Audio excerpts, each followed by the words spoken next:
to see some serious shit.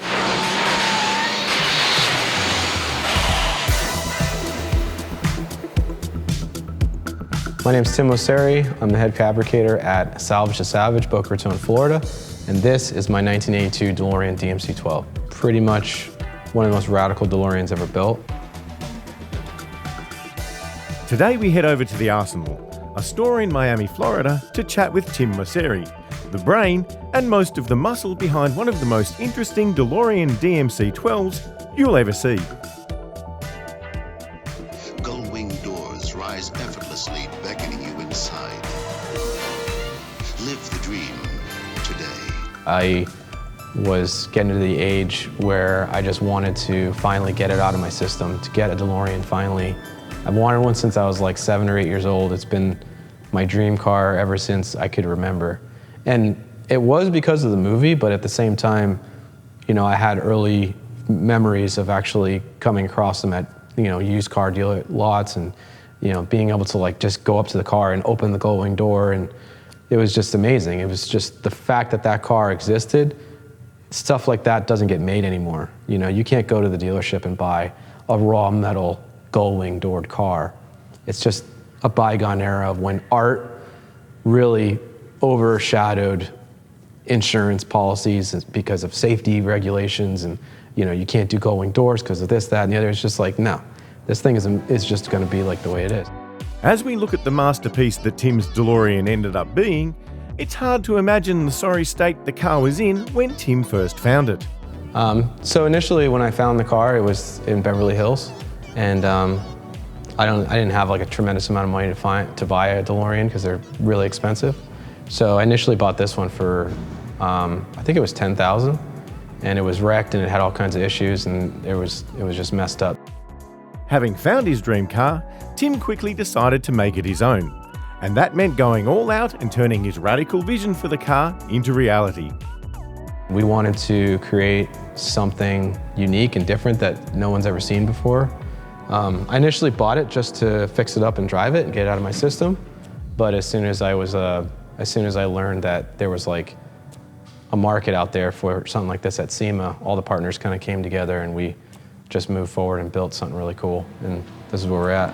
Visually, the most striking feature of the car is its aggressive low stance and the unique, one-of-a-kind, super wide body kit. So the wide body kit is obviously one of the main features of the car. It's probably one of the most crazy features, and the Skoll SK11, I believe, wheels, 3-piece wheels that were designed specifically for the car.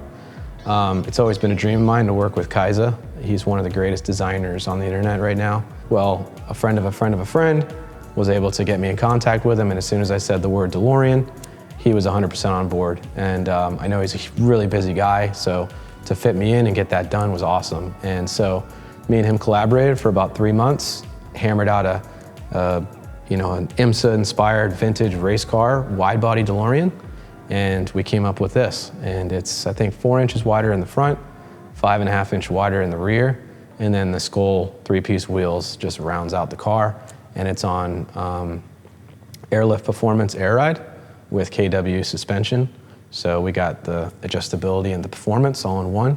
So this car really definitely turns some heads when you park it and air it out.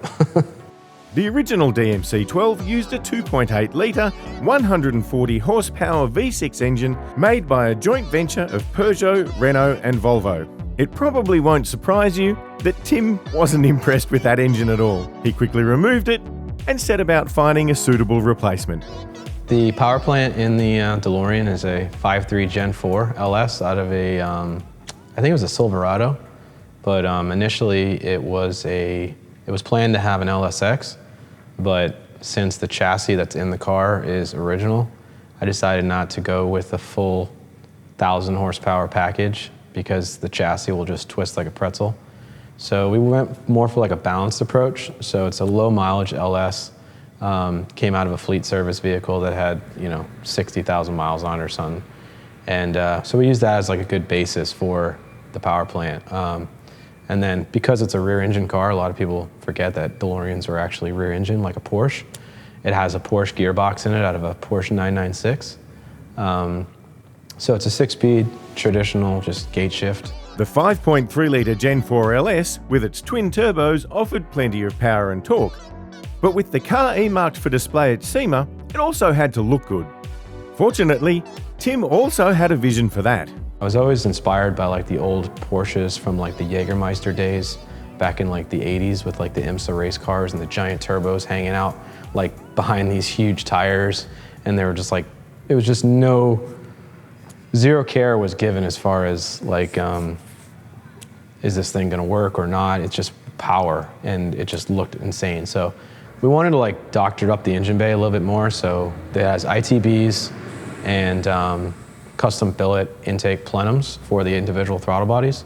There was really nothing out there that looked like I wanted. I wanted it to look like a Ferrari / like IMSA race car. So there's a lot of raw metal inside of the engine bay, and the plenums are big, just like a Ferrari 355 or something like that. It's just meant to be radical. The car, the drivetrain and everything was meant to be shown off. So even the rear deck lid, we cut all of the louvers out of the way and replaced them with Lexan. So we don't really have to pop the back end up in order to see all the goodies inside. A serious engine setup needs a serious engine management system to run it. And for Tim, Haltech's Nexus R5 ticked all the boxes. Right now it's like a stage 1 package, I guess you could say, with like estimated 700 horsepower. And if we wanted to go any more than that, we would have to upgrade the chassis. But right now it's being managed by a Haltech Nexus R5, which is controlling, everything under the back and everything inside the car as well. Which brings us to the car's wiring. The original DeLoreans were notorious for, let's put it politely, less than good wiring. So it came as no surprise that Tim opted to rewire the whole car. The cars were plagued with electrical problems, and I was originally toying with the idea of rewiring the car and just doing like a simple painless kit or some sort of a DIY hot rod kit. But initially when I was talking to Haltech about the system, the R5 came up, and when I learned that it can control all the functions in the car, it was a no-brainer for this application because I already had to wire the whole chassis anyway, so it just killed two birds with one stone. So it's Wi-Fi compatible, so I'm able to just control it with the laptop, do whatever I want with it. And also I put it in the back of the deck lid so we get to show it off like a flux capacitor, which is pretty cool too.